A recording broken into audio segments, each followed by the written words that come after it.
So I'm Jacques-André Dupont. I'm the CEO of C2 International and C2 Montreal.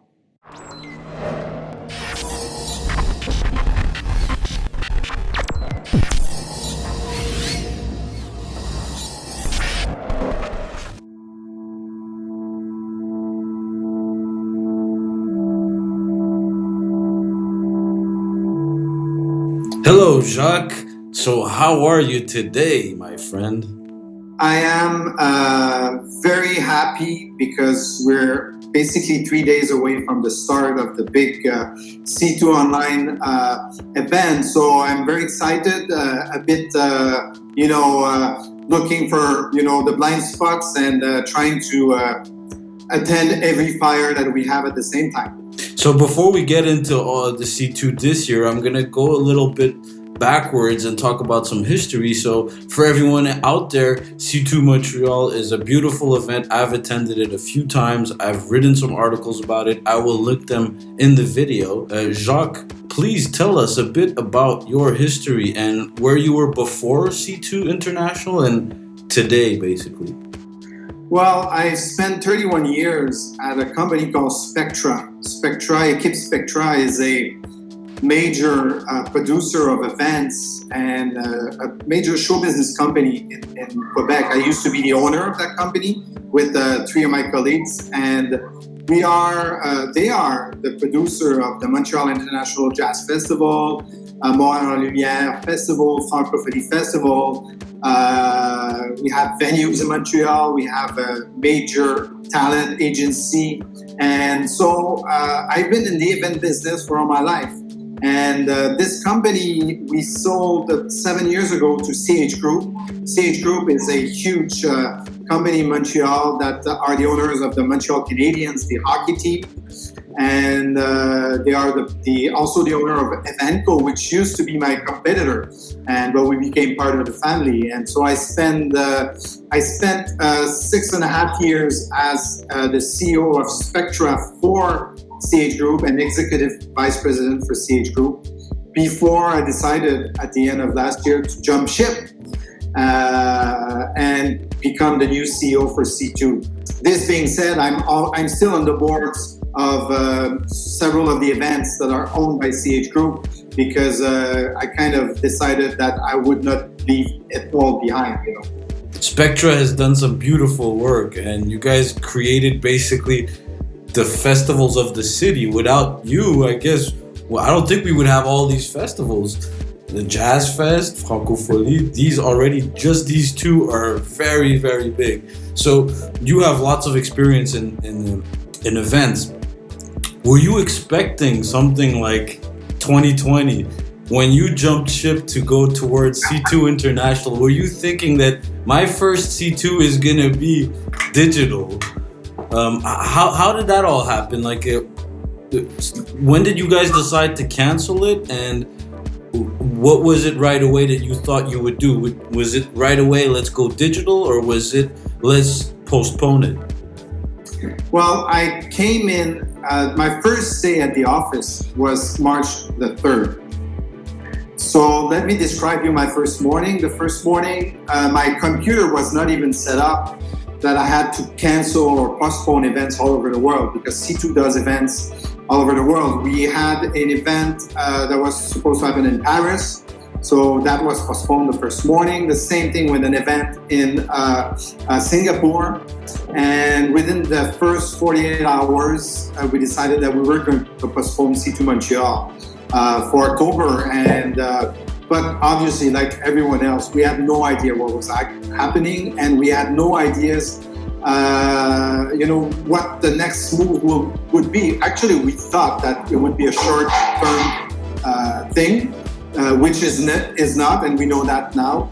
So it took a few weeks before we decided really that we had to pivot to be able to do a 100% digital online event. But when we decided that was the plan, all hands were on deck, and that was, basically our main focus. So tell us a bit about this year and how the process happened from doing that transformation. from software to logistics and also, I guess, comfort. Some of the speakers probably would love to come to Montreal, but I guess there's a lot of logistics and work that had to be done there. Explain that a little bit to us. Well, when we decided to go and do a digital event, we actually first decided that our vision was going to be a phygital event, physical and digital. And it's still the case. We still want to go there.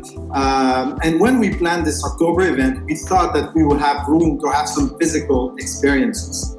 But obviously, we had to plan to be able to pivot to 100% digital, which is what happened right now. But the idea is that the event in October, the public, the participants, everyone is going to be online. We transformed our offices to create studios where some of the speakers could come. So, for example, today I'm doing some pre-recorded announcement here at the studio. I could have done it from home, but for me it was important to be, in our own setup. So we have part of these speakers that will be here. Some of them that are in Montreal that don't feel comfortable coming here will do, remotely. And obviously all the international speakers will be remote. So we're able to do everything, from physical to remote. And so we put a lot of efforts in selecting the right technologies for us. So for us, we had kind of a minimum viable product that we were looking for. And really quickly, we saw that it did not exist. So we decided to integrate several solutions together to be able to get to that minimum viable product. So we wanted broadcast quality for recording and broadcasting. We wanted, to be able to have several people linked together at the same time. We wanted to be able to have networking, a solid networking solution, because a lot of the people that participate to these conferences are there also because they're looking for financement for their startup, or looking for a job, or looking for new ideas. So you want to create those connections with people. And we wanted to be able to do activities like workshops when people work together. We had hoped that we would have people in real life working with people online, but now it's going to be all online, but we're capable of doing that. And also we wanted to have great data. We wanted to know what people love, what they don't like. So have a good understanding of the way people behave. And because we're basically in uncharted territory right now, we're trying, we're innovating. Innovation means mistakes, means some things that won't work, but it's okay because we're an innovative company and we know that the path goes through that. So what you will see, Azad, is basically 15 to 20% of our vision. We know that we want to go way further, but we have to wait for the technology to reach where we want to go. I totally understand what you're saying. I myself have done some research, and like you said, there is no one-stop shop for this type of software. So you could do all those things. You mentioned networking, so you guys still have brain dates going on? Yes. So what we have is a single sign-on approach. So when you come in the event, even though we have different technologies, you'll be recognized by everyone with your first when you come in, So we have brain date. We work with a technology called SpotMe, based in Switzerland, and Meg, our own solution for getting people to be registered. We have a solution for ticketing. So it's a robust strategy. It's going to be really close. People are working 24 hours a day right now and troubleshooting a lot. But we think that we have the right vision, and that first step will be a good first step. And obviously we'll listen. There's a lot of people we should get about 9,000 people registering for the event. So also that's a challenge. Not a lot of the technology can enable so many people together at the same time. So that was part of the challenge. Yeah, that is definitely true. 9,000 people. If we were to say they're chatting at the same time, that's a lot of people. So it's beautiful. And you will also have all the data that goes with it, right? So you could literally have statistics for everything, from what people clicked on to how many conversations they had, to what they looked on. Excellent. It's very, very good. Very interesting. So go ahead. Sorry, that is important because we're in a learning as we go process. So that data will enable our creative team to adjust, and so our next editions will be different because we will have heard what our participants are saying to us.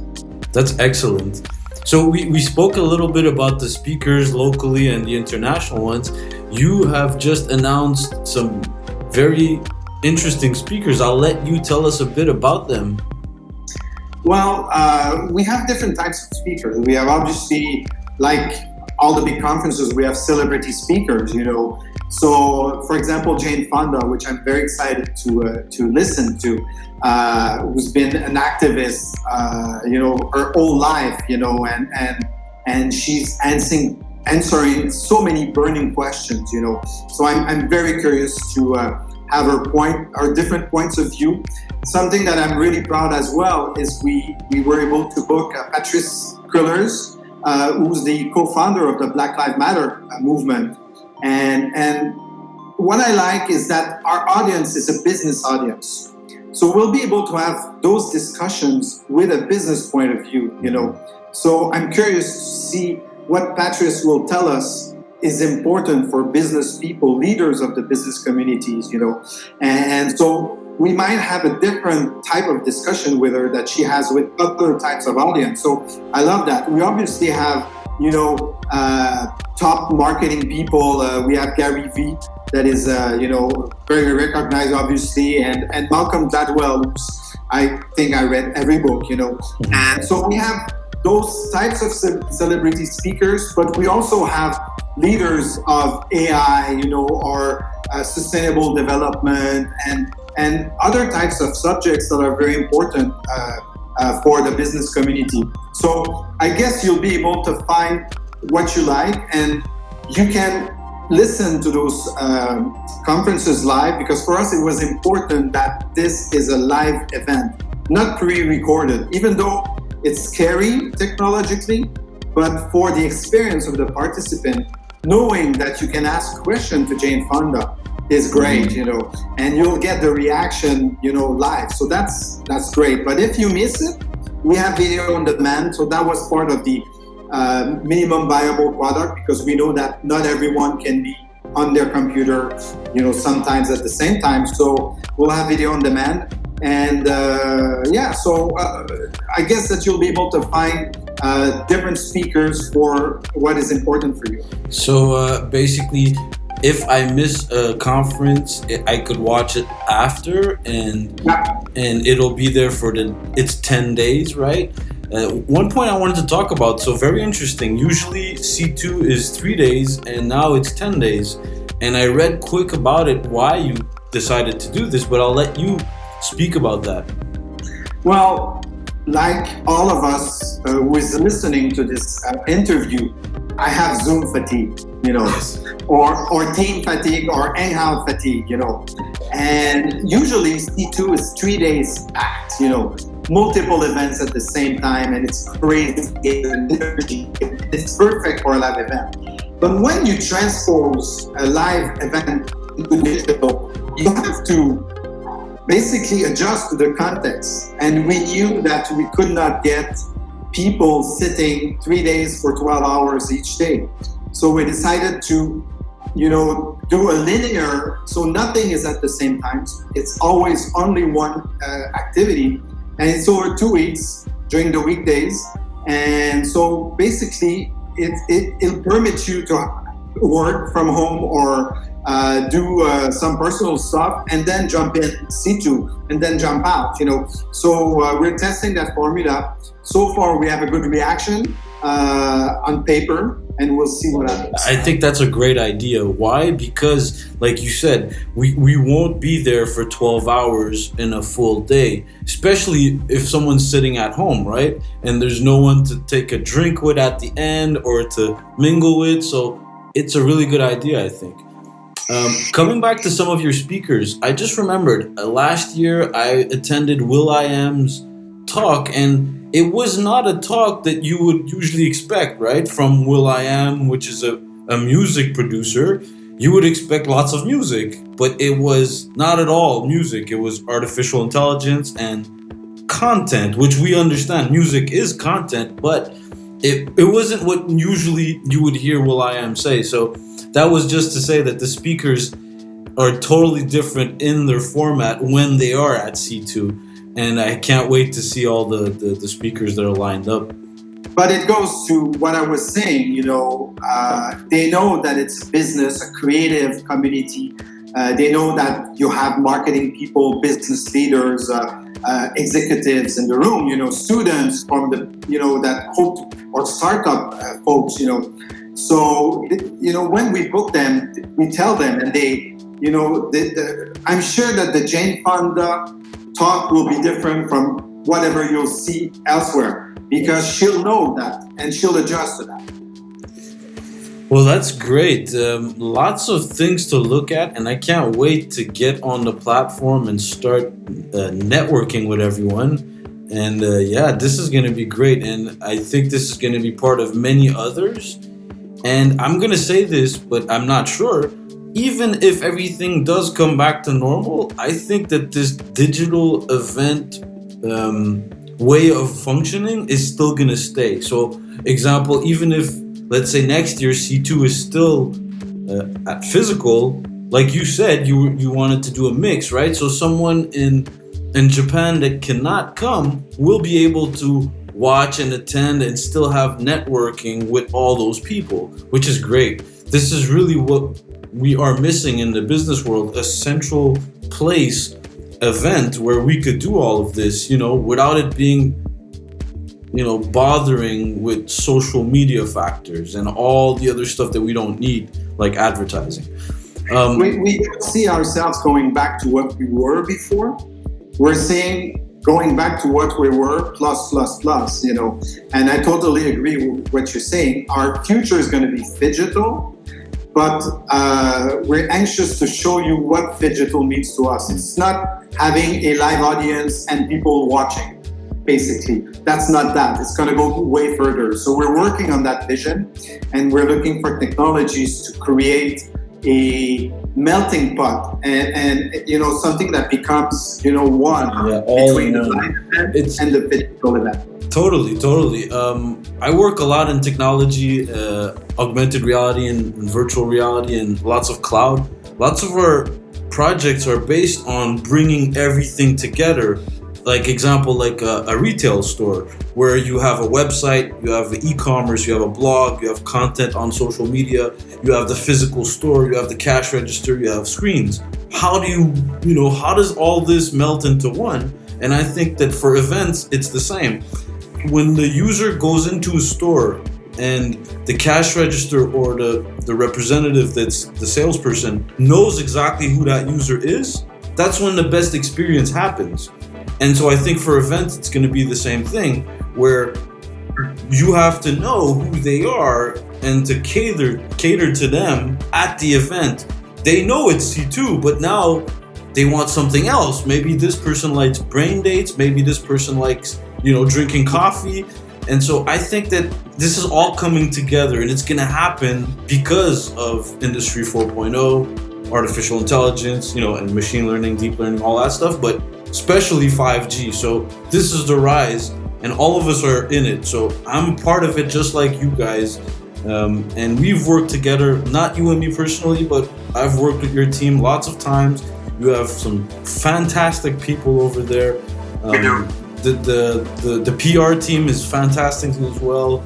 So yeah, I have nothing else to say but congratulations, and I can't wait to see next year and the year after. But this year is going to be important, I know. But like you said, it's a learning curve for everyone, so including you guys. And I think everybody's going to kind of understand too, right? It's like if it was the first time you were doing an actual real event. Certain things are not going to happen properly, but everybody understands that, and we go to the year after and we make it better and better. Agreed. Do you have any last words you would like to say to the crowd, and also what we should maybe look out for, something secretive or something special that you've catered for us inside the 10 days? Well, I think that if I was a normal participant, what I'd like to do is to taste everything. So taste the brain date and try to find people that will help me with answering a question or finding solutions and something like that. To try to get inspired by speakers, and interacting with them. We have also created artistic experiences that will be within the platform, so you should check it out. We even have some gastronomy, food experiences that we'll do, and that will be interactive, And also what I like a lot about C2 is the workshop, the fact that we will answer burning questions, and with your peers you can try to get answers from them and help people move forward. So I'd say that, the best way to experience C2 is to get a taste of everything. Thanks so much, Azad. Thank you. And hope to see you in Brain Dates. Yes. Take care. Okay.